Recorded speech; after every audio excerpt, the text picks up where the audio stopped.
What's up, everybody? Welcome to another episode of the A7E podcast. This is your host, Jigga. Guys, we're on episode 17. I made a mistake on the last episode, and I called it episode 15 when it was 16. So, guys, I apologize.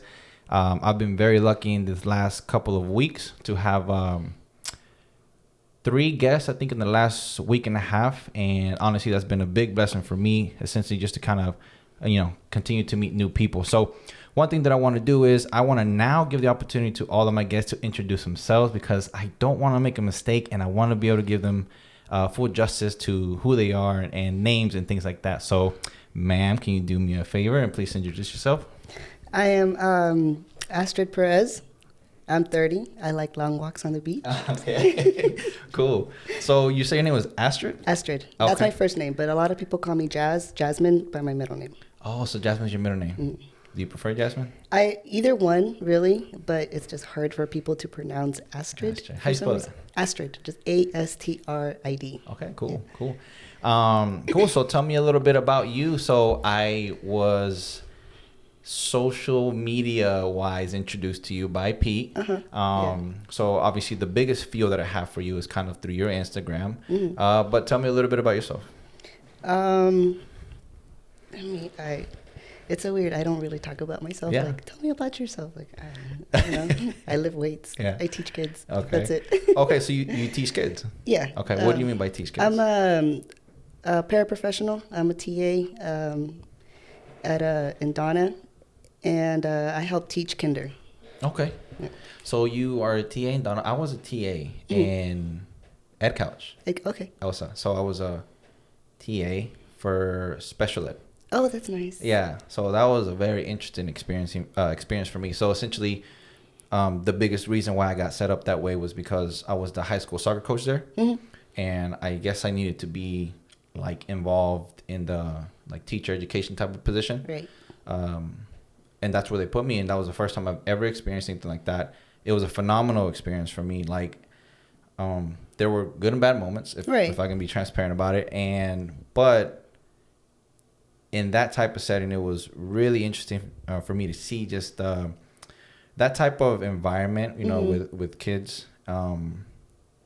But I came out, and honestly, I think about those kids a lot. Yeah. Like they're really cool kids. They were, I think, like 9, 10, and 11. Okay. Elementary. Yeah, elementary. So that was kind of cool for me. So you say you teach kinder? Yes. Right. So they're like about 5, 6 years old. Okay, 5 or 6 years old. Do you like it? I do, actually. I love it. It's so cute. I mean, it has its moments. Yeah. But I like looking at them when they're trying to figure something out. And then that little light bulb pops up, and they're like, and they get so excited and like, I know this. And I'm like, there you go. Cool. Like, yeah. So do you help teach, or is it more okay? Yeah, I help them. I have my own little group. Sometimes when the teacher's out, I'll take over the classroom and I'll do the exact same thing she does. We work very similarly, so it's super easy to follow her plans. Okay, cool. Good teacher? Yes, she's a great teacher. Awesome. So what's that schedule like for you? Well, I am usually up at 5:20, 5:30 In the morning. in the morning. That's on a good day. What about when it's a bad day? Well, when I say good day, it's just because I don't have that much cardio. Yeah. So I'll have like 30 minutes of cardio. So I'm like, okay, you know what? I'm supposed to do it in the morning, but because of the scheduling and sleeping and everything, I'll do it after my workout. But once prep starts to really roll around, and it's like I got like 40 minutes, an hour, 2 hours of cardio, depending on what my coach has me on, I will wake up at 4:30 in the morning. Wow. Go do my cardio, come back home, shower, make my breakfast. I have all my stuff packed, all my clothes, my gym clothes, and the clothes that I'm going to wear for work. And then I'm out the door by like 6:40, clock in at 7:15, out at 4, gym at 5. I come home at 8, 9. Wow. Yeah. So is that Monday through Friday? That's Monday through Friday. Wow. How long? And then if I'm not working at the mall, Okay. it's the same thing. If I'm working in the mornings, then I'll have an evening workout, or if I'm closing, I'll work in the morning, or work out in the morning, and then I'll go to work at the mall. Holy cow. Yeah. So what do you do at the mall? I work at Vans. Okay, cool. Yeah. That's the like shoe store. The shoe right? store, yeah. Awesome. Vans nice. You like Vans a lot? Yeah, the people there are so cool. Yeah. I love my boss. Man, that's you sound very busy. Yeah, and then on top of that, I'm also a posing coach. So I have to schedule my clients usually around the weekends. Yeah. Yeah. Wow. So you mentioned kind of when I think you said when prepping comes around for you got to do longer cardio. Yes. Like, what do you do for cardio though? It's mostly the stairs. Yeah. So I'll do a HIIT workout there. I'll go as fast as I can for like a minute, 2 minutes, Yeah. and then I'll slow it down for another minute and back up. And I'll do that for the whole hour that I'm there. The whole hour. Yeah. It's very grueling. It's very tiring. And sometimes I cry while I do it. Oh. 'Cause I'm just like, I don't want to do this. Yeah. But then I think about, well, if you want to win, then you got to do it. I'm like, okay.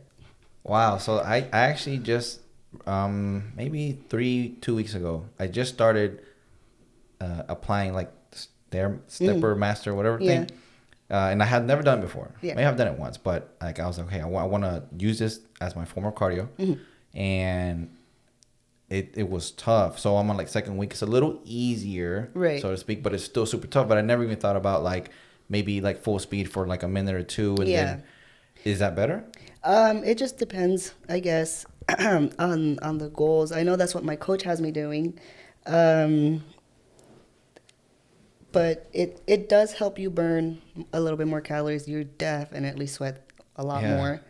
And you will get tired, but it's mostly like as fast as you can go safely. Yeah, of course.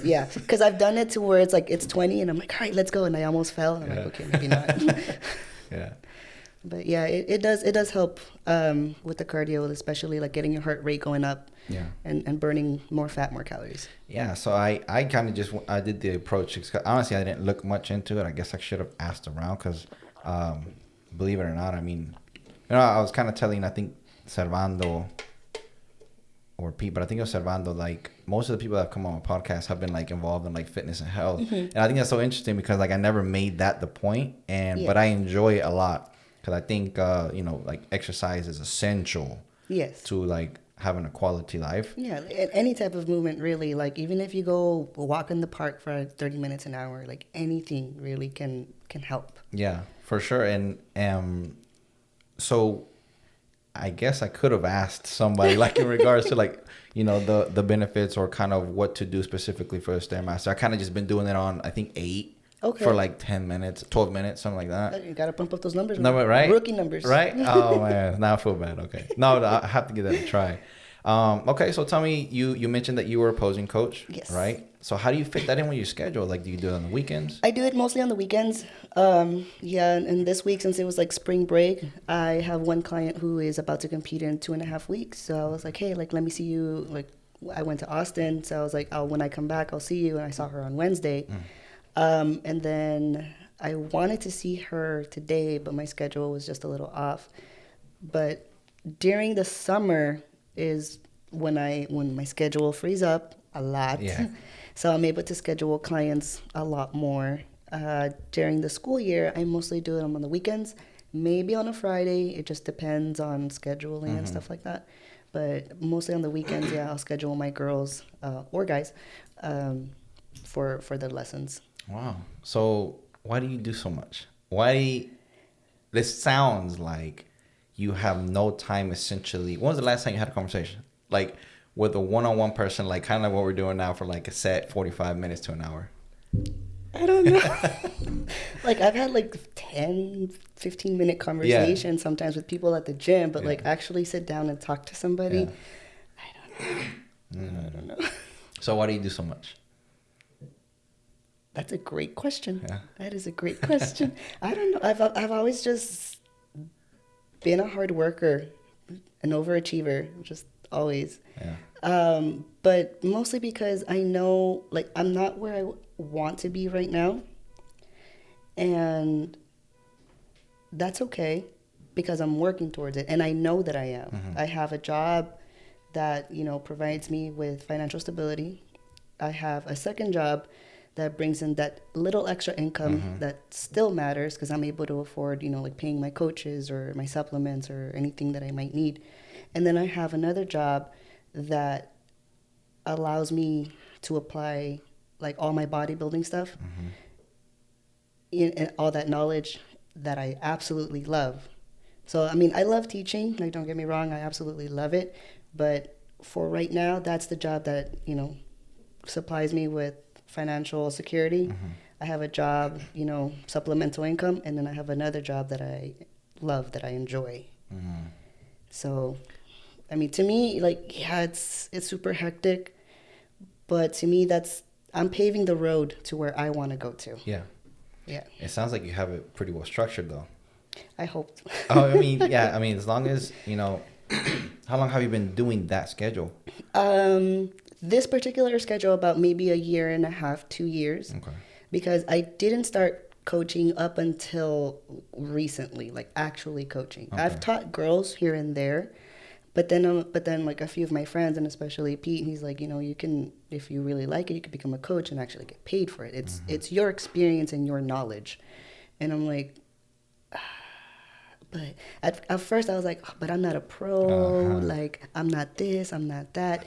But eventually, like, I got around to it and I'm like, no, he's right. Like, this isn't something that I do, you know, just for fun, like for a hobby. Like, oh yeah, like I like to do it and that's it. Like, this is something that I want to make a career out of. So I got to start somewhere. 100%. You know, I got to start somewhere. So I started coaching and I started, you know, trying to build my clientele. I got little cards made and everything. My coach actually has sent me his clients so I can help them. So that makes me feel better and good about the fact that I know what I'm doing. For sure. And I know how to pose with the angles and everything, like with people's, because everybody has a different body structure.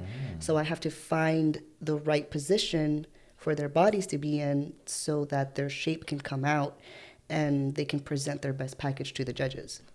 You know what? That's so interesting to me. So obviously I've seen, you know, those type of competitions from like afar. You know, I've seen people coaching for like body posing, but I never knew that it was like, I guess each pose or coach would like tailor to a person's body specifically. Yeah. I always figured like it was like a set of rules or like a set of techniques that essentially applied to like everybody, if that makes sense. It kind of does, but there's, like I said, everybody's body structure is different. So there's always something that you can adjust that will make a muscle pop more, or that'll make, you know, the shape just a little bit more refined. Yeah. And honestly, it's those little tiny touches that can go a very long way. Wow, that's really interesting. Yeah, something simple as like, for girls, like the movement of your arms, that can play a big part in it. Really? Yeah, just how poised you are, how graceful you look on stage, that matters. Yeah. It's a lot harder for the girls than it is for the guys, I'll tell you that. Yeah. How come? Well, for girls, we have to pay for our hair. Yeah. We have to pay for our nails, for our makeup, for our tan, for our suits. Depending on the suits, they can run up to almost $1,000. Really? Yeah. Well, what do like the suits consist of? It's like a bikini with a ton of diamonds on it. Like bedazzled, kind of. Yeah. Okay. Yeah, bedazzled. Like on purpose? Yes, on purpose. And then you have your shoes, and it's just all these little things that you got to buy, that you got to do. And for guys, it's just tan and trunks. Let's go. Really? I mean, guys can get makeup too, you know, so to make them look healthier or flush or whatever. But I mean, I have yet to hear of guys having to pay for their hair or That's their nails. You know. We got it easy, huh? Yeah. We got it easy. Oh man, that's cool. Do you enjoy it? I do. Yeah. I 100% do. Yeah, Like, it's the same. It's almost the same as teaching. Okay. Because you're still teaching them, like when it comes to posing, you're still teaching them a certain set of skills, a certain set of presentation. And I think at the very baseline, that's what I like to do. I like to teach. Okay. Yeah. Cool. So how do you compare from when you first started to now? I'm much more confident in what I do, much more confident in like how I handle the clients, and much more confident in like the way that I move them or their adjustments or anything like that. At first I was like unsure and I was like, I don't know, but I had a lot of problems with like believing in myself. Yeah. And then after a while I'm just like, no, I can't do this. Like, what am I talking about? Like, and especially what helped a lot too was I changed coaches. Like, I think 3 weeks before one of my shows. It just wasn't working out. Like, I just felt I needed something more. Like, something was missing. And then one of the coach that I have now, he reached out to me when I visited in Austin. Like, hey, how are you? How you doing? Introduced himself, and I was like, you know what? Let me go to this guy. And he is almost as critical as I am. And honestly, I love that. I love the criticism. Good or bad doesn't matter, because the good at least lets me know that I'm on the right track. The bad lets me know this is how I can get better. Instead of like feeling sorry for myself and be like, oh man, like I feel bad, he criticized me. It's like, nah, he's giving you criticism, take it as you will. You can either feel sorry for yourself, or you can be like, you know what, okay, and figure out a way, where can you improve? And that's what I love about him. And that's what gave me the confidence more so to do what I do.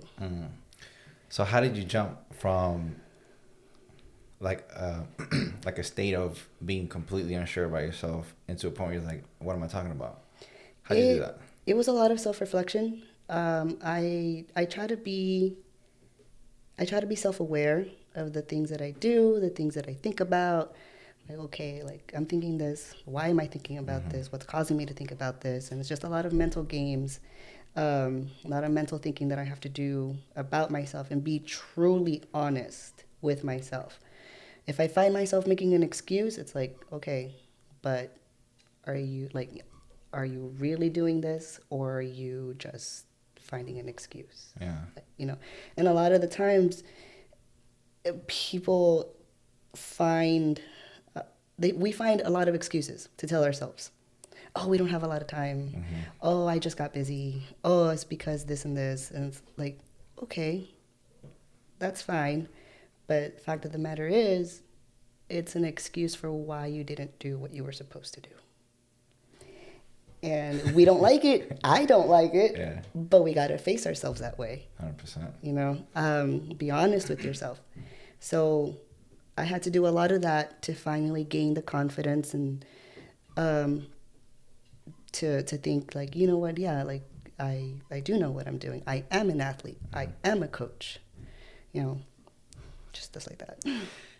I completely and 110% agree with what you said, especially with the self-reflection part. I think the biggest reason why people kind of fail to take that step where they go from completely unsure of themselves, which I think 100% of the people that have ever gone through something experience that for sure. The difference starts becoming between the people who for sure doubt themselves and then the people who actually take that leap. And I think a lot of it comes from lack of self-reflection. Yeah. It's like whenever you're talking, or whenever you were saying that, you know, you were kind of just reflecting, talking to yourself. And I think that's what a lot of people don't do enough. It's like we all, most of us hear our first like reaction thought. Yes. And we kind of just go with it. Yeah. And a lot of people don't realize that we have the ability to think about the thoughts that we have and wonder if that's the correct thought to have. It's like we can essentially have a conversation with ourselves. It's like how many people, I talk to myself a lot, like a lot, like whether it be like conversations that I know that I'll have, you know, for important reasons, or like meetings, or even this podcast, right? I mean, whenever you confirm that you were coming, I was like, okay, you know, I prepared something, but essentially in my head, I was like, how do I imagine that the conversation is going to go? Right. But that's an ability. That's something that we can all do, especially whenever our mind tries to play games with us. Oh, yeah. Right. And we also have to understand that we as humans, our mind, literally its first job is to keep us as safe as possible. Right. Whether it be from harm, whether it be from awkward moments, whether it be from failure. Right. Like our mind is programmed to be like, hey, don't do that, because that's either going to come with physical pain, emotional pain, and you're much safer right here where you are. Right. So that's kind of where you as a person, as a conscious person, because there are unconscious people, you as a conscious person have to be able to, you know, speak to your mind and be like, hey, look, I know that might come with physical pain and emotional pain. Right. But I have consciously made a decision that to get where I want to go, I still have to do these things. Right. Right. And I think that's awesome because I really wanted to get like a good explanation of how you've gone from that point to a point of where you believe in yourself and you're more confident. Mm-hmm. Do you feel that you're 100% confident, or do you think you still have some work to do? I always think I have work to do. Yeah. Always. Like, the person that I am is going to sound conceited, but I don't mean it that way. Yeah. I believe I'm a great person. Yeah. I believe I have a good heart. I believe I have good intentions. But I like to improve in anything that I can. Mm. And if that means improving in the person that I am, then I will improve. Yeah. Do I have my moments? Everybody has their moments. You know, I can be, one day I'm 100% confident, you know. The next few weeks, something, you know, bump on the road and my confidence, like, not so confident today, you know. But then, you know, you build yourself back up again and you're back up there. You know, it's never linear. Yeah, you know, never. It's never That's linear. The biggest misconception. You're right. Especially when it comes to being uncomfortable. Because that's a lot of things. One of the things that, you know, people don't like. They don't like to be uncomfortable. Mm-hmm. And that's why, like you said, your mind is set to protect itself. You're right. And it's set to protect yourself mentally and emotionally, physically, right? Mm-hmm. But I'm very into mental health. Mm-hmm. So I know that the mind is set to protect your ego, your id, mm-hmm. your super ego, all of those things that make you. There's something there that's going to protect you, which is why we make those excuses, mm-hmm. which is why we have rationalizations, which is why sometimes people project what they feel onto other people. But if you really want to grow as a person and have a better experience in life and with yourself, with the person that you are, you have to be ready to be uncomfortable. Yes. It's not pretty. It's not pretty. Yeah. You know, confronting your traumas, confronting, you know, all of those bad thoughts, it is not a pretty thing. Healing is never linear. It's, you know, it's going to go up and down. It's going to go backwards and forwards. But as long as your intention is to be better and be a better person to yourself and to others, then, you know, you're on the right track. Yeah. It's funny that you mentioned specifically the word healing, because I think I saw a video earlier. So it was the guy that had an injury, like mm-hmm. in his shoulder. It was a physical injury. And he would go to the chiropractor and get work done mm-hmm. like every two times a week, whatever. But every time he went to the doctor would ask him, "Hey, how you doing?" He's like, "Oh, I'm hurting because of my shoulder." Right. And eventually the doctor got, you know, tired of it. And he was like, "Look, I understand that you're hurting. I understand that you're hurt. It's just why you're here in the first place. Mm-hmm. But every time you come through that door, you keep telling me that you're hurting, that you're hurting."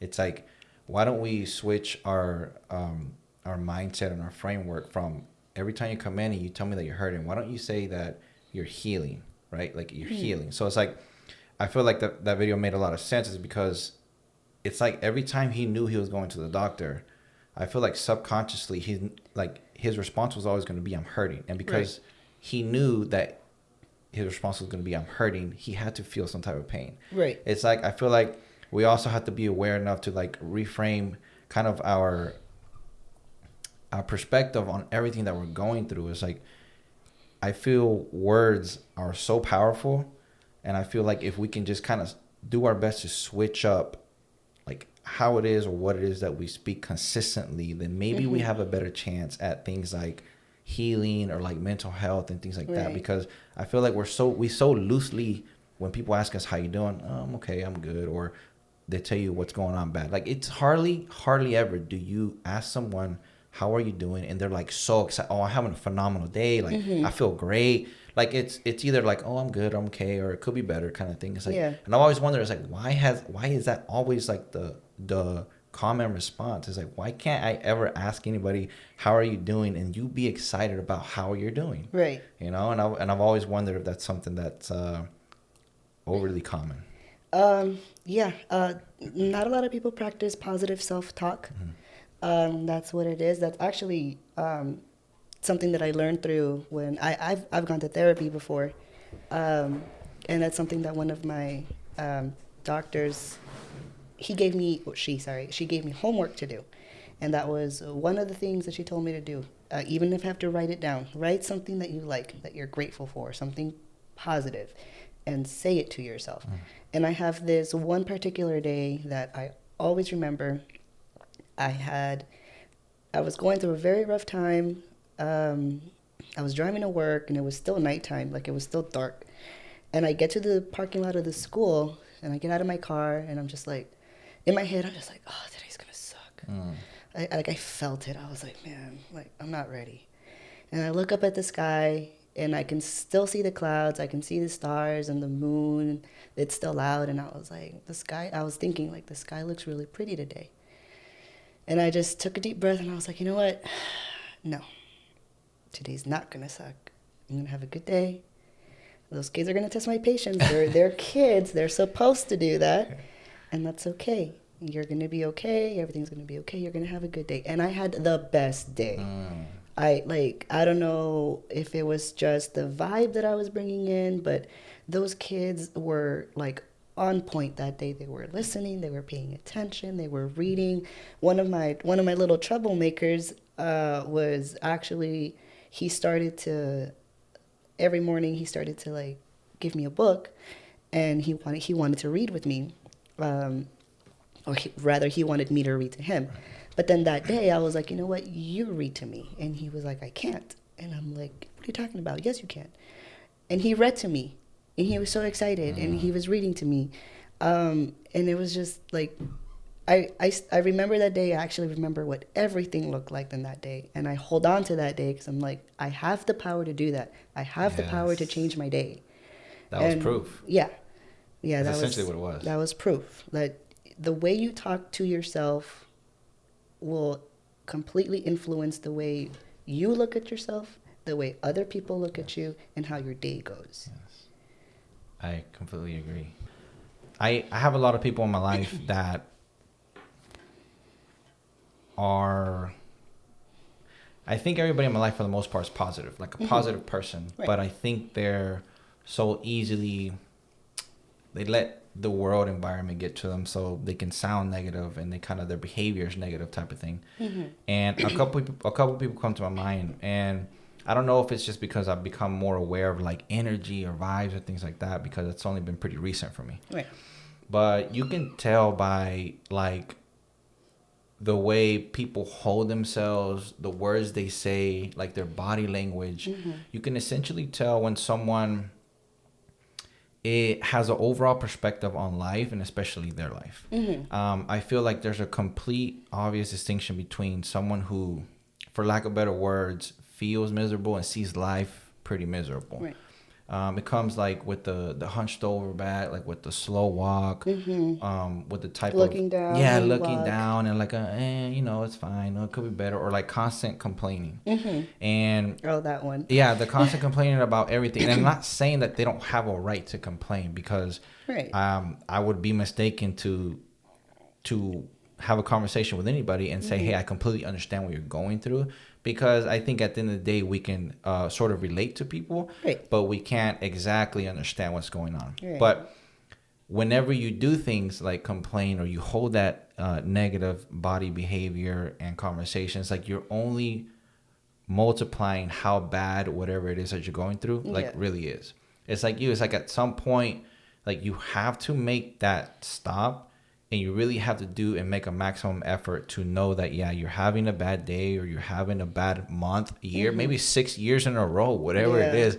But at some point, you have to grab the moment and do your best to flip it on its head and be like, okay, whatever I've been doing has not been working. Well, let me try something else. And I think that's very important. Yeah. And a lot of the times, it's very easy to blame something else or someone else. I call it the blame game. You know, people love playing Everybody's the blame good game. at blaming. Everyone is good at playing the blame game. Well, I'm not where I'm at because of this person, or I had a bad day because of this. It's like, bro, I had, what's it called? I was part of a hit and run like a few months ago. Okay. Mad. I was so mad. Whatever. My bumper fell off, and my poor car looks like a piñata. Insurance didn't do anything. Cops didn't, couldn't do anything. So, okay, deep breath. Okay. Then, and it was very late at night. I had just gotten out of the gym. I was going home. I was tired. Thankfully, I wasn't on prep. But, I mean, it sucked. The next day, I looked at my car and I was like, my poor carrito, like my poor car. Like, I was like, you know what? It still works. I can still get where I need to go. It's okay. It's fine. In the back of my mind, I was like, I don't like it, but it's gonna be okay. Yeah. And I could have easily blamed, everything else, everyone else. And you would have the right to. And I would have the right to, right. But what's the point in blaming them for something that you couldn't control? Yeah.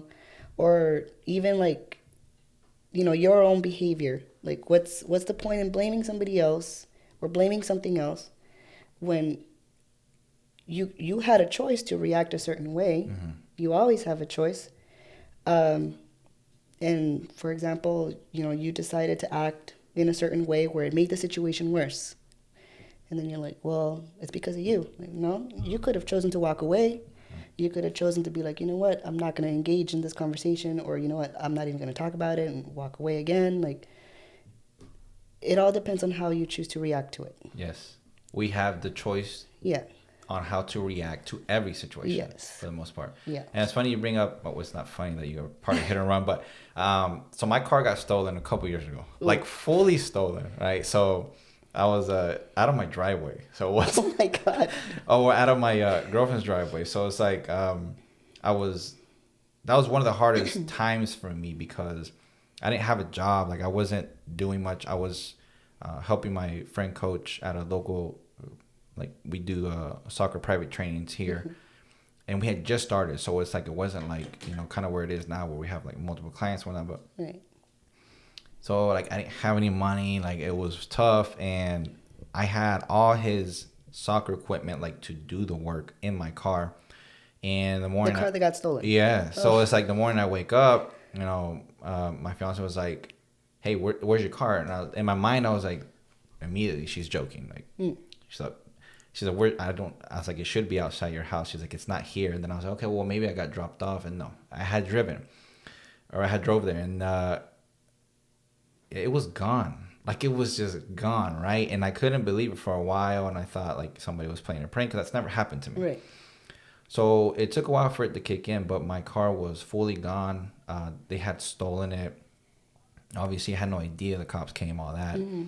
And the whole time, like, I'm trying to stay calm. I'm just like, okay, it's gone already. It's not like I even have the slightest clue on how where it is or do anything about it. It's like, as of now, as long as that car is gone, it's like I can't do anything about it besides go through the process of the police and whatever. Right. And that doesn't mean that you're not upset. Yeah. No, I was. 100% you would be upset. But it's like, okay, just deal with it. Yeah. Do what you got to do. Yeah. And then I kind of said, like, okay, like, it's gone. And maybe I can get it back. I'll be positive. Maybe it'll come back. Or maybe I just now have to go into another route. It's like there's no real sense in dwelling on the fact that it's gone and all the negative things that come with that. Mm-hmm. It's like that's not going to help the way I feel. That's not going to help the people around me. That's not going to help the situation.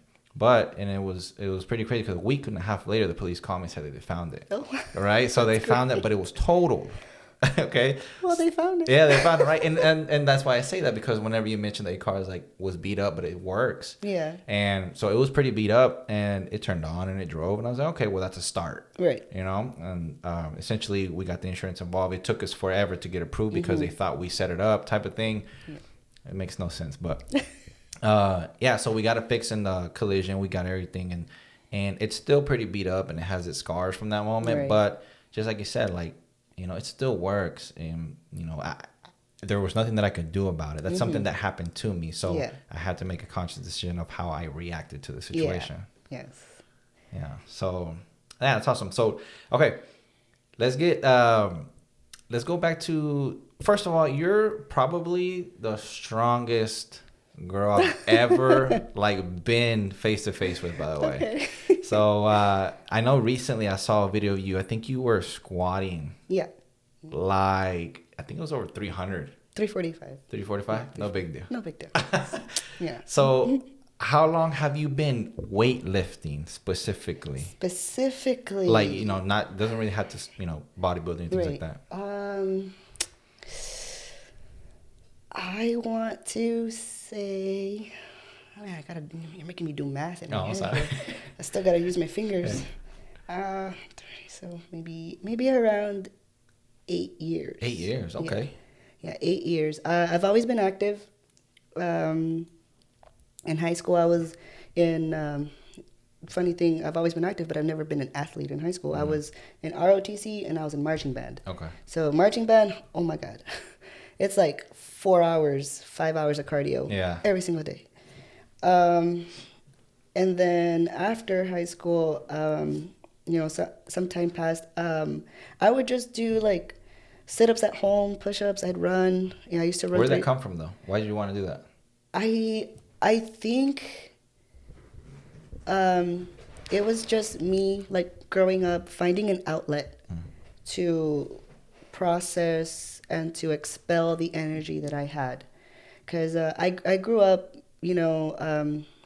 with some very rough things, and I couldn't find something to let out that energy. To make you feel better? Yeah, to make me feel, because I would sing, I would dance, I took up drawing and painting, and even though I enjoyed those things, it's weird. I felt like they were too peaceful to for me to get that energy out. Because, well, like I mentioned, I grew up with some pretty rough parts. And also one of the biggest reasons why I'm very into mental health is because I have gone through physical violence growing up, for many, many years. And I'm very honest with that part of my life. I also used to self-mutilate, which I used to cut myself. And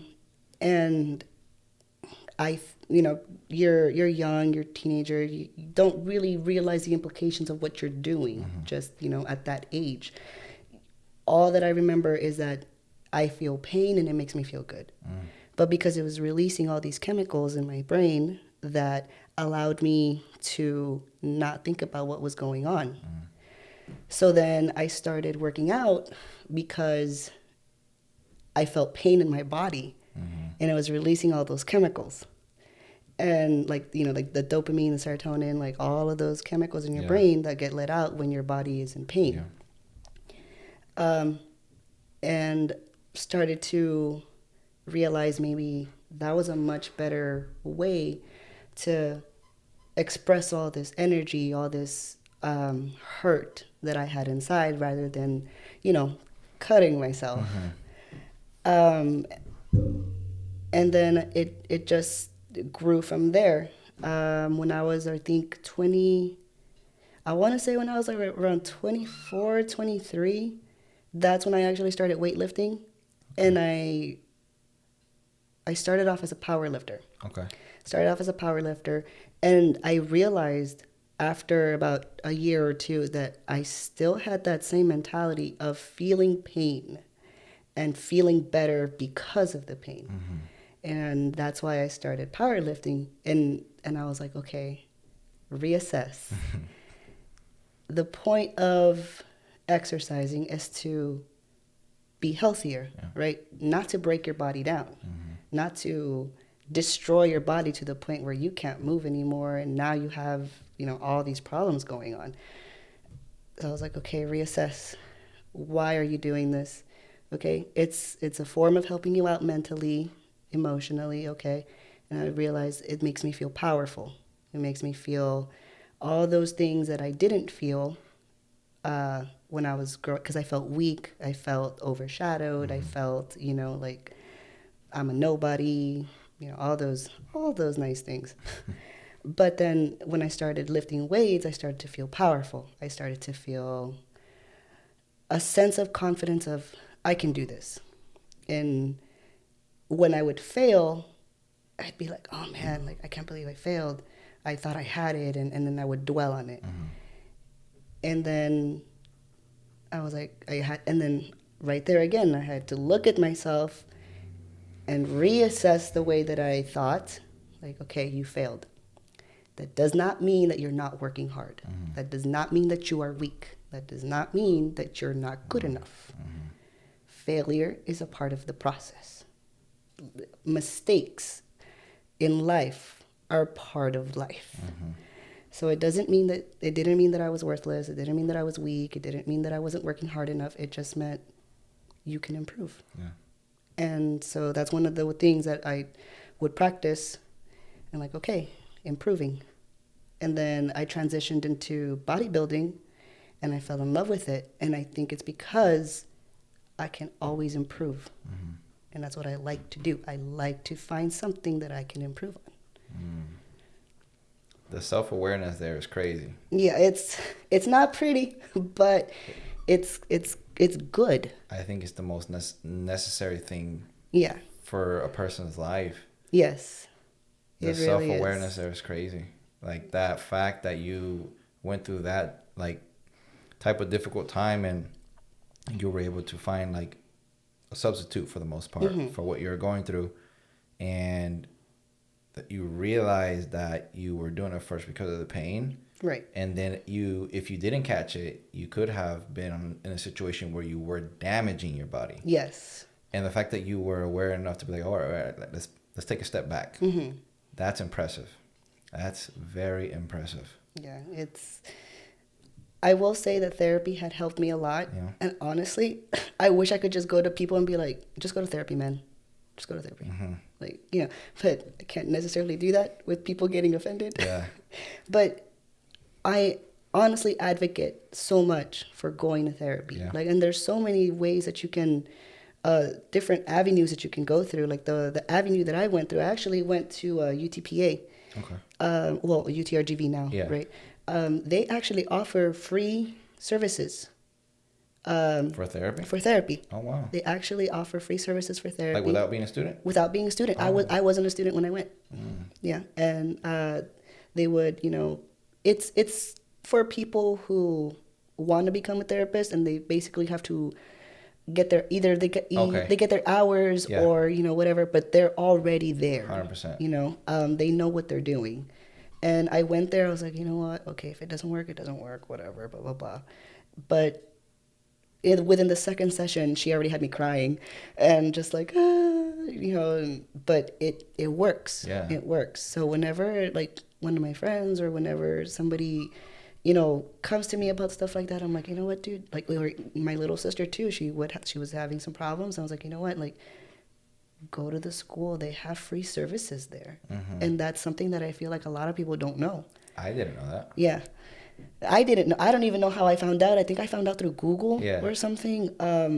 But I mean, yeah. Yeah, I definitely think therapy, like to a stranger or to anybody, maybe can be like, not that it's a touchy subject at all, but I feel like whenever you recommend like therapy to someone, they think that you think, oh, there's something wrong with me. yeah, like, oh, why are you saying that kind of thing? But I definitely think it's something that is like a positive situation, a positive solution. It is. It really is. Especially because a lot of people feel like they can't talk to somebody. Yeah. Like, oh, they fear judgment from their family, from their friends, and I understand that. Like, I really do.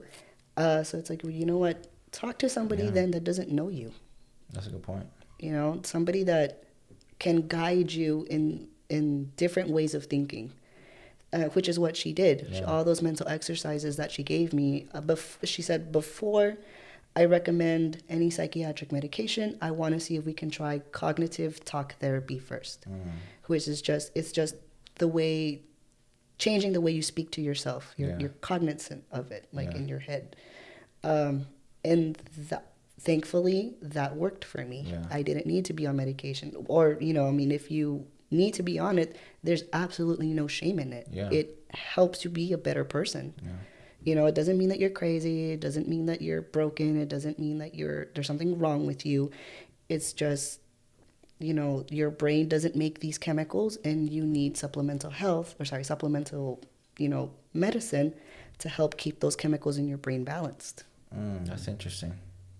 I think that's I would like to highlight that therapy is definitely a positive potential solution. And is that a cat? I'm so sorry. Is that you? It's my phone. Oh, okay. No, that's fine. I was like, did we get a cat somewhere? I forgot. I thought there was a cat in here. I was like, I don't mind that. I was worried that I was interrupting. I was like, I hope he's not noticing. We can just go through it. So On the first one, I was like, that's probably outside. And then I heard it just. I'm sorry. That's fine. It just sounded so perfectly like a cat. I was like, there's got to be a cat freaks here. everybody out. I love I that's been my ringtone for like 4 or 5 years. Yeah. Because I get that reaction. I've never heard that ringtone in public. That's cool.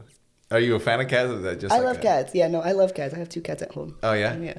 Well, you should definitely my fiance that. I told you she's a big fan, but she also has 6 cats. Oh, that's nice. Yeah, so they're all massive cats right now, but she loves cats a lot. Yeah, so just real quick before the meow, I do want to highlight that. I definitely think, I mean, therapy could be a touchy subject, but I think everybody, you know, I never know who's going to listen to any of this, but if you just feel like something might be quote unquote wrong with you, or you just feel like things can't get right, or you just can't get things in order, I definitely think that's something that's worth considering for sure. Definitely, at the bare minimum. Because I mean, I like that. I like your attitude when you went into it. When you're like, if it doesn't work, then whatever. But the fact that you gave it a try, you know, then that's enough. Yeah, and like I also had my negative thoughts towards it. I was just like, oh man, I can't believe I'm going to therapy. Like, can't believe this or whatever. But it's like, you know what? It makes you, honestly, it does make you into a better person. If you truly want to heal, and if you truly want to improve your life, improve yourself, then it's a positive thing. And I say it that way because I have this other memory when I went to therapy. My psychiatrist gave me some mental homework to do, right? And then I went back the following week, and she's like, oh, okay, how was the week or whatever? Did you do what I told you? And I was like, no, I couldn't. It's because of this and this. And I was giving excuses. And she gave me a reality check. She's like, and I was like, and I was telling her, like, but I did want to do it. And she's like, no, you didn't. And I was just like, well, yeah, I tried. And she's like, did you really try though? And I would tell her like all of these little excuses, and she's like, if you really wanted to, then you would have. And I was just like thinking like, okay, I totally could have tried. I totally could have done it. I just honestly didn't want to. And she got me to admit, yeah, I didn't want to. Wow. And that was a hard pill for me to swallow, because I was like, no, yeah, I was doing it, but you know, it's really hard, and it's this and this, and I'm depressed, and I'm sad, and I cry, whatever. And she's like, but you could have done it. Yeah, and you weren't lying. Like you were in your right to say those things. Yeah, but yeah. She wasn't dismissing anything of how I felt or what I thought, but the fact of the matter was, you didn't do it because you didn't want to. And I was just like, damn. Fair enough. Okay, you got me there. Yeah. So that was some accountability there. Yeah. So she taught me about accountability. Yeah, and just like, okay, I went out of there. I got out of my session, and I was like, all right. She called me out. Yeah. Well, I didn't like it. Yeah. But that's what needed to be done, and I could have been like, oh, whatever. What does she know? You know, blah blah blah. But took the criticism. And I was like, if I'm really going to change my life, I really have to apply myself in changing my life. You can't just, I want to do this, and then never make the move to do it. Yeah. You know, there's like a few people that I know that are like, oh, you're into bodybuilding, right? Like, give me some workouts or, you know, diet plans or whatever. And I used to give them, you know, my knowledge and my advice or whatever. But then after a while, it's like, do you really want to do it? Like, do you really want to? What's so hard about going outside for walking for 30 minutes? You sit on the couch for more than 30 minutes binge watching a show.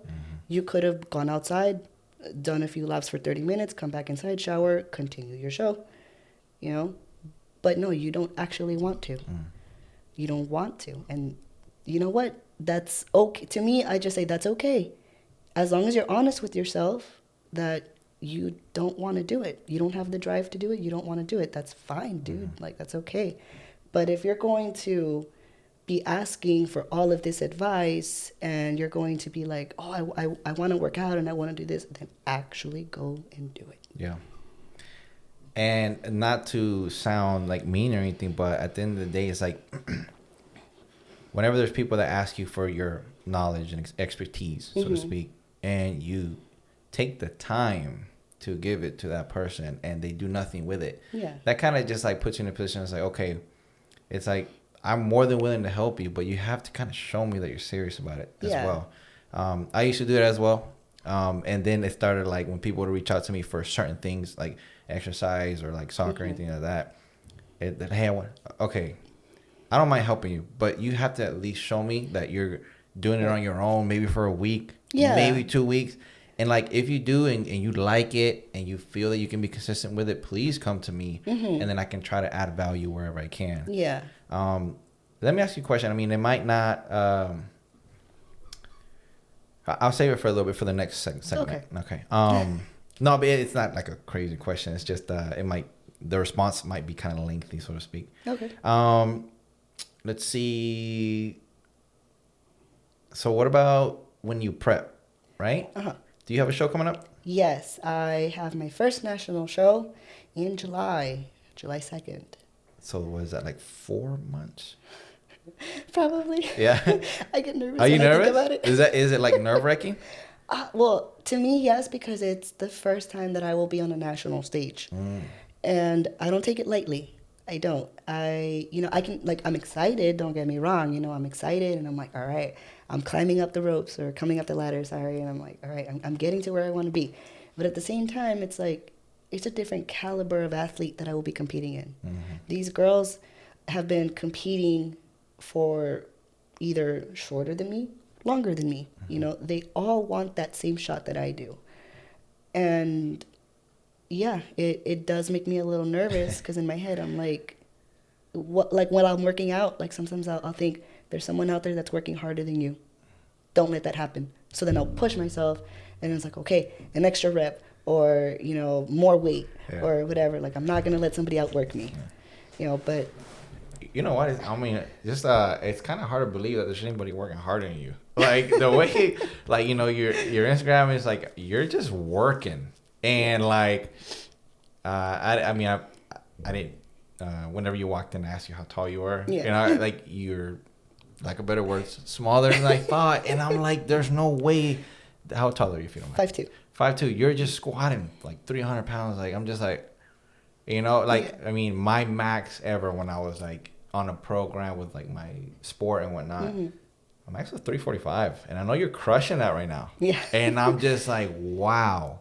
So like to even imagine that there's other girls out there working hard than you is just. You never know. No, exactly. You never know. But I'm just like, don't get comfortable though because of that reason. Yeah, no. I think it hasn't dawned on me that I was like, oh man, I did 345. Like, okay, wow. But during the time, honestly, I was like, I could do another one. I was like, I want to do another one. But coach was like, rack. I was like, okay. Maybe I would have failed had I tried another rep. Who knows? But that fire in me was like, do one more. Yeah. Just do it. Like, dang. That's impressive. Yeah. Hey, you're 29? 30. 30, cool. 30. That's so impressive. Yeah. All right, so we're on the last segment, Jasmine. Yeah. Right? And just before we start, I want to thank you so much for coming out. And Thank you. Yeah, I just asked you, I was like, because you were telling me about your busy schedule, and then I was like, well, how are you even here now? But it's because you're on spring break from Spring school. break, yeah, Cool. so I had a little bit. So I got lucky there. Yes. I really did. And I'm grateful for it, so thank you so much. I got lucky too. Okay, so yeah, during the pause, you were telling me a little bit about Dark Horse. Sports. Dark Sports. I don't know where Dark Sport. Yes. Tell me a little bit more about that. It's a clothing company. I'm actually wearing one of their shirts right now. It just says Wolves. I don't remember how I came across them. I think I came across them accidentally on Instagram or something. But I looked into them, and they had this message of, can I say? Yeah, for sure. Yeah. Their slogan is never fucking give up. And I was like that. And I was like, let me look more into them. And it's a lot of athletes, a lot of people under them that, you know, they've gone through some stuff. They've gone, you know, a lot of them are war veterans, and, you know, they go through so much. Yeah. A lot of them are people who, you know, had illnesses that they were able to heal from, accidents that they were able to heal from. And it's just people who have that that drive, that mentality of just, you have to keep going. Yeah. Like you can't give up. And I liked it. And I actually made a video because they were doing an athlete search. So I made a video. My friend Louis, he helped me out with it, and I'm very grateful for it. He does the pictures for Alpha Subs. Okay. For All Star Nutrition. So I'll help him out with some of that stuff, and you know, they're very generous with me. They're very good to me, and I really, really appreciate that he did that. I was able to tell my story, or at least a little bit of my story of, you know, who I am, what I do, the things that I went through, and why I have that mentality of never give up. Because, like we talked about a little bit on the break, I did try to take my own life. The first time I was 7 years old. 7 years I old? was 7 years old. And Mama, if you hear this, I'm so sorry. I love you and I love my life. Really, really quick, before, because I want to make sure we get, bring the mic just a little bit closer. I would hate to be like, okay. Yeah. All right, and then? I mean, that didn't take, obviously. And then I did try, I think, a few other times. And it was just a very rough part of my life. I was a teenager. And I just had it in my head, like, I don't want to be alive anymore. But I kept going through life. I kept going, you know, kept growing as a person. And then I honestly cannot tell you where the shift changed, but I know something did change. And as much as I have my hard days, as much as I have my hard moments, you know, I battle through them. And people always tell you, oh, it gets better. Like, don't worry, like, it gets better. They're not wrong. They're not wrong. But the thing is that they don't tell you, it gets better if you want it to get better. It gets better when you do something about it. It doesn't get better out of nowhere. It doesn't get better the next day, the next year, the next, you know, or month, the next year. It gets better because you are actively trying to make it better. So, and one of the things that I also tell other people that they're going through some stuff and they'll talk to me about it or whatever. It's like, look, dude, like, I know you're going through a rough time. If you don't want to talk about it, that's cool. You're not comfortable yet. That's okay. But I would rather, I would tell people, I'd rather hear your story than hear your eulogy, honestly, because it's not worth it. Like, it's really not. There's always somebody looking at you, wishing they were you. And that's something that sometimes I still can't wrap my head around it. And like, there's, you know, Pete will tell me all the time that, you know, there's people that are inspired by you. And sometimes I'm like, why? Like, I'm not doing anything. But the fact of the matter is that they're looking at me as a source of, you know, like you said, like, you're a really strong girl, you know, and then those women, those girls will look at me and be like, oh, I want to be as strong as her. You know, not to sound conceited or anything. But when I made that video, I did say a lot of things that people didn't know about me. They know that I'm this girl that works out. I'm mostly happy. You know, I'm bubbly. My little hashtag is motherfucking ray of sunshine, you know, which I thought was ironic because at the time when somebody told that to me, I was like in one of my most depressed states. So when somebody said that to me, I thought that was super ironic. And I was just like, haha, that's funny. But I applied it. I kept it. I made it into my own little thing. And I like it. No, it's nice. You know, but yeah, there's always people. Everybody has a story. Everybody has their stuff. And sometimes just being there for them, even if you're not talking, it can go it can go a long way. Yeah. You know, and like I said, it gets better, but because you make it better. Yeah. Like there's no magic to it. I'm sorry to say, but there's no miracle to it. Yeah. Because you don't miraculously feel better one day to the next. I think that's you have to fight. Basically, you have to fight for your life. Yeah. Fight for the life that you want, even if you have to fight yourself. I think the biggest takeaway there is that you're constantly making a conscious effort of just trying to go after the life that you want, or at the bare minimum, you're trying to find a solution to make whatever situation you're in better if you're having a bad situation. Mm-hmm. How do I frame this question?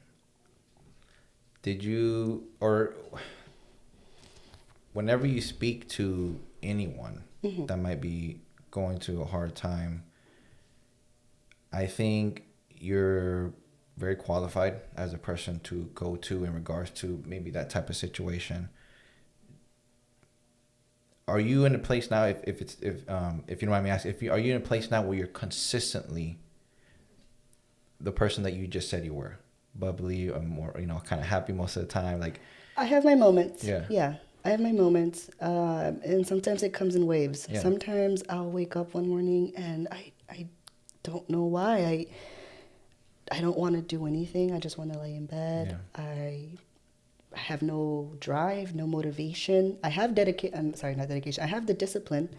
I know that. Like for example, today I woke up and I'm just like, I don't want to do anything. I just want to stay here in bed with my cats. I don't feel like doing anything at all. And I'm like, all right, get up. I got up. I went to the gym. And I was messaging one of my friends, I don't want to work out right now. It's like, I don't want to do anything right now. But I blocked it out and I was listening to my music. And music, I believe music is a great source of healing. I agree. And there's this one, I started listening to a lot of like Machiavelli motivation stuff. Mm-hmm. So some of it is in like form of songs, and it's just a mashup of like people talking. One of them is, I forgot, it's Rocky something, but that one's actually one of my favorite ones. It's the scene of Rocky Balboa, Mm-hmm. and he's talking to his son, and he's just like telling him like, what is it? He's telling his son like that he is proud of him, but he also gave him a reality check where he's like, all of a sudden you let somebody put a finger in your face and tell you you're not good enough, and then all of a sudden you started blaming this person and that person because you're not where you want to be, and that's what cowards do. Mm-hmm. Like, and he starts telling him like, you have to. He says let me tell you something that you already know. Life isn't sunshine and rainbows. It's a nasty, dark place that'll knock you down, and it'll keep you down if you let it. Mm-hmm. And I was like, okay, deadlift. Let's go. Let's go. Yeah. And that one's one of my favorite ones because it's so powerful. Yeah. Like, I know it's from a movie and everything, but like, it's powerful. 100%. And then there's another one that's called, I think it's called Hold On, and it's a mashup of people talking, saying like, you gotta hold on to your dreams.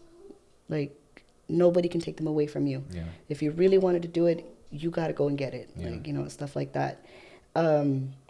So I was listening to that today, and I got through my workout, and afterwards I felt good. I was like, okay, I feel good.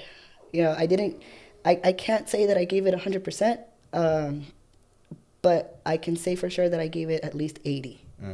You can also say for sure you didn't give it 0%. Yeah, because I didn't stay in bed. Exactly. I still got up. Yeah. And something as little as that, it can change your day. And when you said about like, oh, people are complaining or whatever, there's a lot of people still that like, oh, I went to the gym, but it wasn't a good workout or whatever. Like, truth is, not every workout's going to be good. You're not going to walk out of there feeling great all the time. Sometimes you're going to walk out and you're going to cry. Sometimes you're going to walk out and you're going to be a little disappointed in yourself. It happens, and that's okay. It's part of the process. As long as I tell people, but you went, right? You went and you got it done. You did some squats, you did some deadlifts, you did whatever you had to do, right? Yeah. Well, then be proud of that.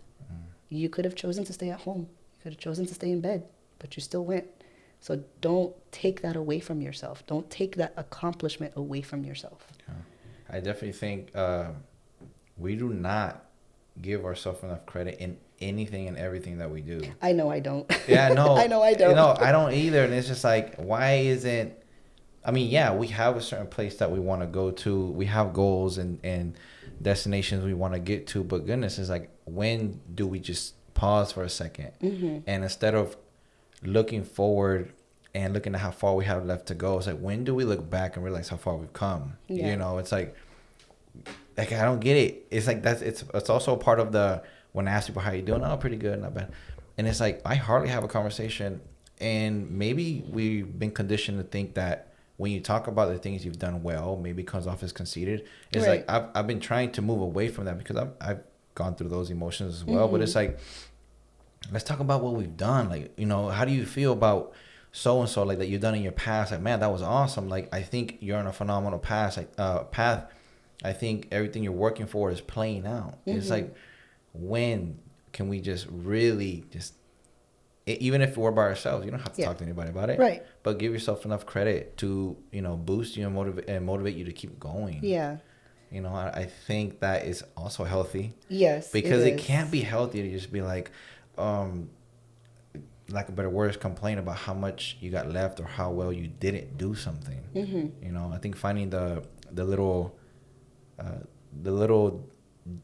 details that you can kind of expand on can help you. Yeah. And don't get me wrong, like I have a lot of people that help me out, even though they don't realize it. I could literally just be talking about something and they'll say something and I'm like thinking about it for days. Oh, really? And they don't realize it. Yeah. Like Pete helps me out a lot.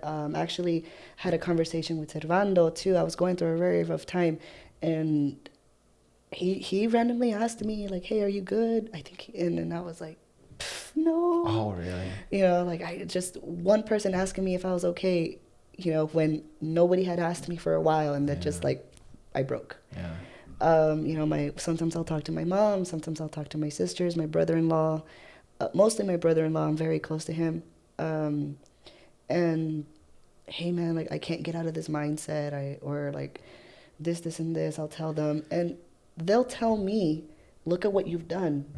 You know, because sometimes I can't think about it for myself. Sometimes I'm like, oh, that's nothing though. Somebody did better than me. Exactly. And it's like, okay, but this is what you did. We're not talking about them. We're talking about you. This is your path. This is your journey, not theirs. We're not focusing on theirs. We're focusing on yours. And I'm like, okay, you know, I'm like, all right, fine.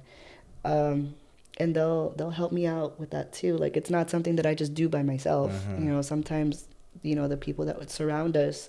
That's why you got to be careful with who you surround yourself with. You know, because there's people that will just, they don't mean to do it. Yes, exactly. Sometimes, but they'll feed that negativity. They'll feed that negativity without realizing it.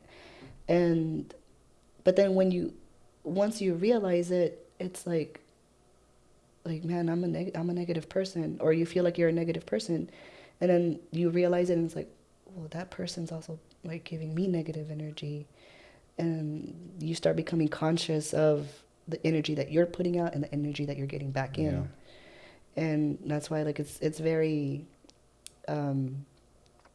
important that you surround yourself with those positive people. 100%. Yeah. Whenever you mentioned that Servando, or I'm not sure who it was, but, you know, kind of made you take a step back and be like, well, look what we've done, right? Whenever they mention that, do you agree with them? At first, I don't. Okay. At first, I'm like, I'll battle it. Like, I will fight it. I'm like, nah, I didn't do anything. Nah, I didn't do anything. And they kind of have to metaphorically slap me in the face. Yeah. And be like, stop. Look at what you did. I'm like, take a deep breath. okay, I did do that. Okay, you're right. I did do this. Okay, give myself credit. Yeah. You know. Are you afraid of like getting like, is it mainly because you're afraid of getting like comfortable, or you just simply feel, because everybody has their own style of competitiveness, so to speak.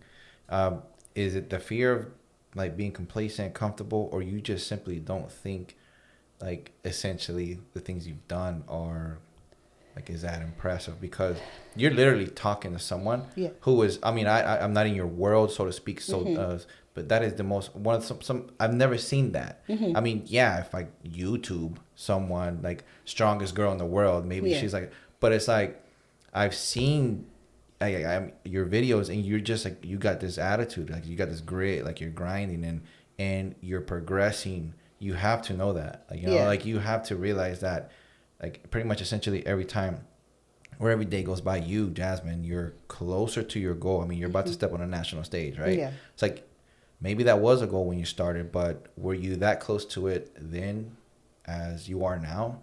And it's like, probably not, but because you have to go through a progression. Yes. So there's proof. Time. Yeah, it takes time, and there's proof that you're progressing, and progression only means that you've been doing things correctly. Yes. So it's like, and consistently. Yeah. Let me ask you a question. I like that you mentioned, I think earlier, you're like, that you're not, I mean, you're not always motivated and things like that, but you have the discipline. Obviously you're aware of that. How does it go through your mind when you absolutely have zero motivation to do anything, but you know you have to get something done? Obviously that question in itself is the answer, the essence, but like mentally, how does that work? Well,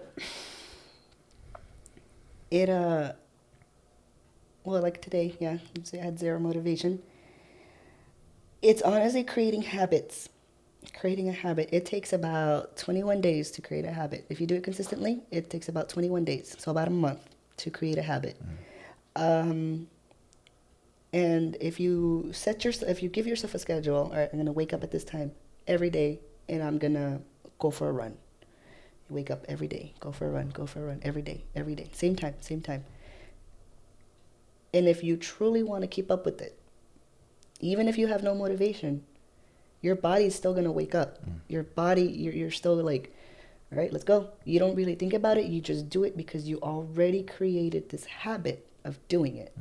So I think I created a habit in doing that. And then along with my discipline, you know, it doesn't matter if you have motivation, go and do it. Especially in a very competitive sport where it's like, you know, honestly, I truly believe in this sport, and I'm pretty sure in other sports, motivation doesn't matter. I'm sorry. Motivation doesn't matter. You got to be disciplined. You're not going to want to do it. There's sometimes I don't want to be at the gym. I don't want to do it. Like, and I could be having the greatest day, and then sometimes like, I don't want to go to the gym. But then I get there and I'm like, all right, let's go. You know, and it's just creating a habit for yourself, creating a schedule for yourself, and actually following that schedule. Sticking to it. Yeah, sticking to it. And slowly you'll develop a discipline for it. And even if you're not motivated, you still do it. Yeah. So I'm thinking back to the times where I've mentioned, like, so I think it's like 2 podcasts ago, I mentioned it helps to be disciplined whenever you essentially write down your goals and you write down the steps to those goals. And it should be as simple as sticking to those steps. So it's like, I kind of started thinking about it now as you were speaking. It's like instructions. Right. It's like you write down what goal you have, and then you write down the instructions for it. And it's like, you can't get to the goal that you have unless you follow the instructions every single day. Right. And then depending on what it is that you're trying to do, obviously your instructions are going to vary. Right. So I definitely think that could be like a possible situation where it's like, I mean, I just got this desk, right? Or anything that you buy on Amazon and gets shipped to your house, and you have to build, right? And it's like the picture shows your product, right? But like, you're never going to actually build it completely unless you follow the instructions. Yeah. And obviously that's a very light way to put discipline, but it's like, I think if we can stick closely enough to the things that we know we're supposed to do, and follow the instructions, that we can essentially make that product or get to our goal. in whatever time it takes to get there. Right. I think what do you think? I think a lot of us were so obsessed with trying to get to our goal as quick as possible. Oh, yeah. That is something that I noticed a very long time ago. People love instant gratification. Mm-hmm. And sometimes it's okay, sometimes it's a good thing, right? But getting instant gratification every day, all day with everything, that I think takes away from anything that you do. Because you didn't work for it. You didn't actually, put in the effort, or you didn't pay the price. You didn't pay the price. Yeah. And so I actually practice delayed gratification on some things. Where'd you get that from? Delayed gratification? Yeah.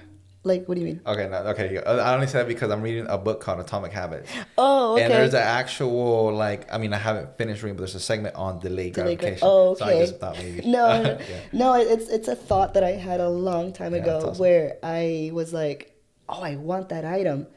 And I'm like, you know what? I'm not going to get it right now. I'll wait. If it's gone by the time that I have the money, or by the time that, I decide to get it, then it wasn't meant to be. Mm-hmm. Yeah, whatever. Okay, I'll leave. And I'll come back and it's still there. All right, you know what? I'll get it this time.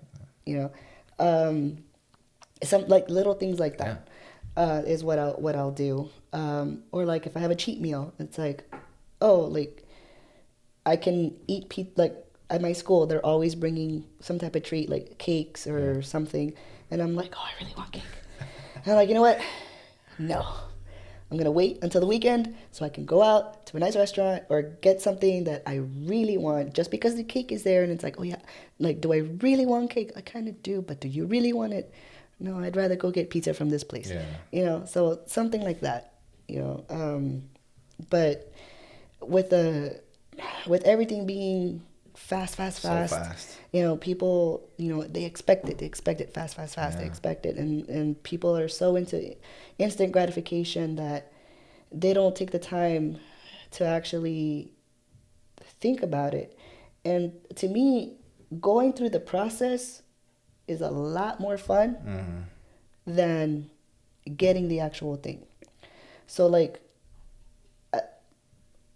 in my prep, going through this process, it's been a pretty hard process, only because of injuries. Yeah. But I love it. I love the process. I cannot step on stage without going through that process, without going through all that work. Because you could go to a coach and be like, oh, I want to do this show. It's 2 months away, and that coach would be like, okay, yeah, we'll get you ready. No, it does not take 2 months to prep for a show. I mean, you can do it, but at that point, you're just wasting your money. Yeah, I agree. You're not going to be, in the shape that you're supposed to be in. Yeah. So a lot of the times, all that work gets completely overshadowed just because people don't want to do it. Yeah. And to add to that, I think instant gratification or the preference of instant gratification, and people wanting things so quickly and being so obsessed with the goal rather than falling in love with the process. Because I think falling in love with the process is going to be the thing that allows you to be patient enough to get to where you want to go. But a lot of people don't know that, and because of that, that's essentially the main reason why people give up on a lot of things. Yes. It's like, okay, well, they have a picture, they have a clear goal of what they want, but what they don't have a clear goal of is the process that it's going to take. Yeah. So once things get hard and they realize they're not getting the goal that they have a clear picture of quickly, and they just kind of switch their mind. I'm not going to do that. Never mind. Yeah. They give up easily. Or sometimes their goal is so big that they think that they can't reach it. So it's like, okay, break that big goal into these smaller little short-term goals. Yeah. And these smaller short-term goals will be, you're laying the brickwork to get to that long-term goal. Yeah. And it really helps breaking it down, like you said, with the instructions. Yeah. It really helps breaking it down that way you can go through that path and get to where you want to be. Yeah. So where are you at right now with numbers, right? So I'm also interested in, like kind of the general idea of your nutrition, like how your workouts look like during prep? I mean, you have a coach, right? Yes. Do you have a nutrition coach? He does my meal plans. Okay, cool. Yeah. And do you train every day with your trainer?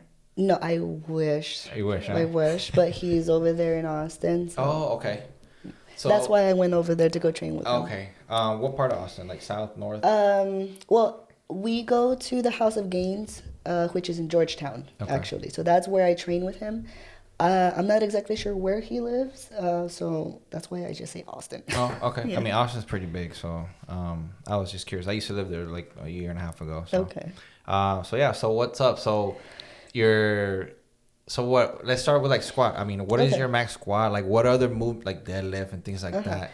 What can a 5'2" girl move? Well, the max that I hit last weekend was 345. Okay. I had been building up, so I think maybe a few weeks ago I was at 275, and then I did like I think 305, and then I sometimes Pete will train me on certain days, and he was like, oh, you can get a 315 for a good maybe 6 to 8, and then I was like, yeah, no, I'll probably do like 2. And I was just like, I don't think I can do that yet. Like, no. So, but then I go work out with my coach, and he's like, we're going to do a pyramid. And I'm like, all right. So, pyramid, you start at one weight, and he had me do like, I think 12 reps, add more weight, another 12 reps, add more weight, 10 reps, add another weight. So as the weight keeps going up, the reps keep going down. So then he's like, all right, 315 for 12. I'm like, what? Like what? Like, okay. And I did it, and I was 315 for 12 reps. For 12 reps, yeah.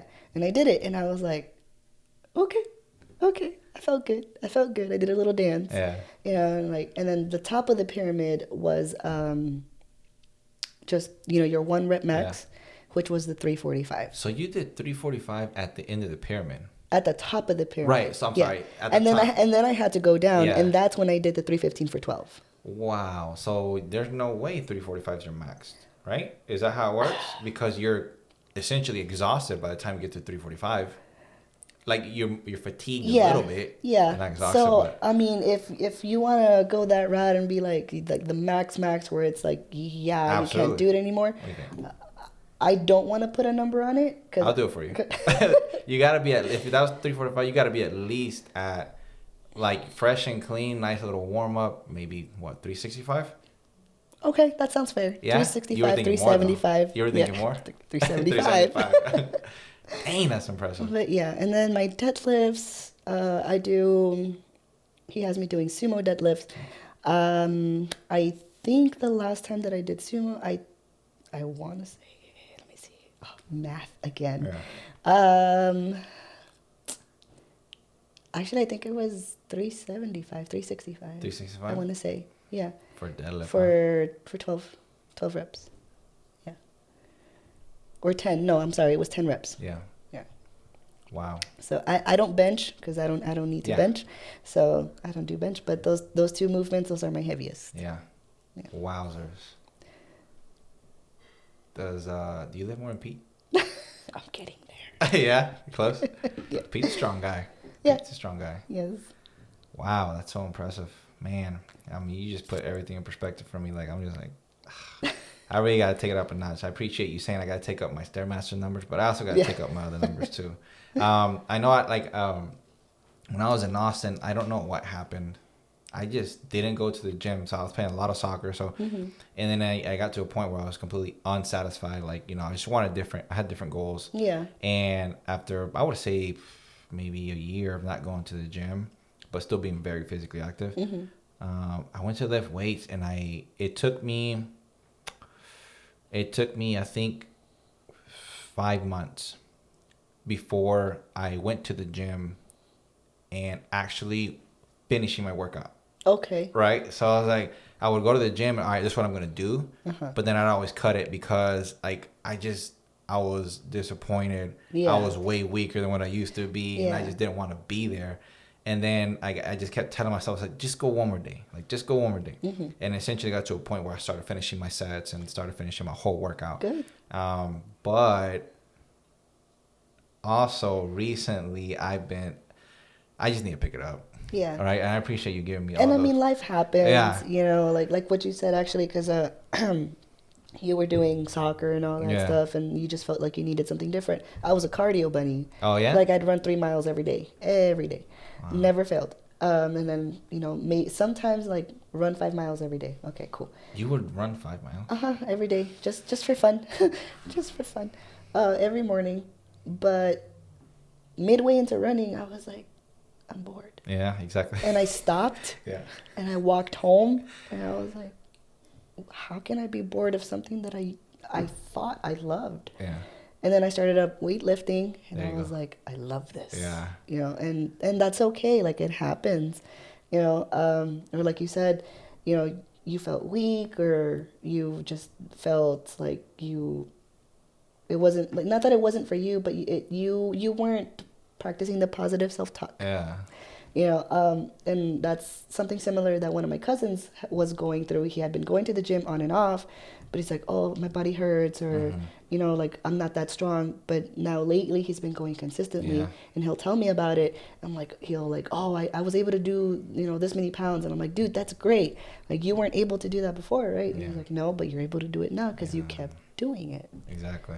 So, man, like I said, like these podcasts are never intended to be around like fitness and health, but man, like I just think it's so essential to everybody's life. Like I have family members that reach out to me, and one in specific, they're like, hey, like I'm tired of being tired. Like, like I'm always exhausted even though I sleep so much, and they're like, you know, they want to do something. And I always advise I start with the walks, right?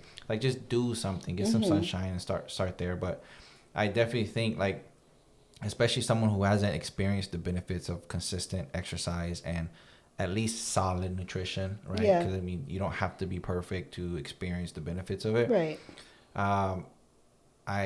They're missing out.